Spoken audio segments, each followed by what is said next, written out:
Terima kasih Anda masih bersama kami dalam berita utama. Saudara, seorang polisi dengan motor trail terjatuh dari atas jembatan setinggi 2 meter saat membawa bantuan untuk korban gempa di pelosok Cianjur, Jawa Barat.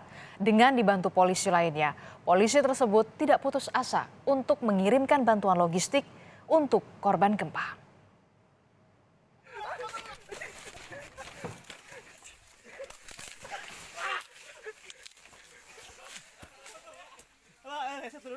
Izin. Pak Joti jatuh.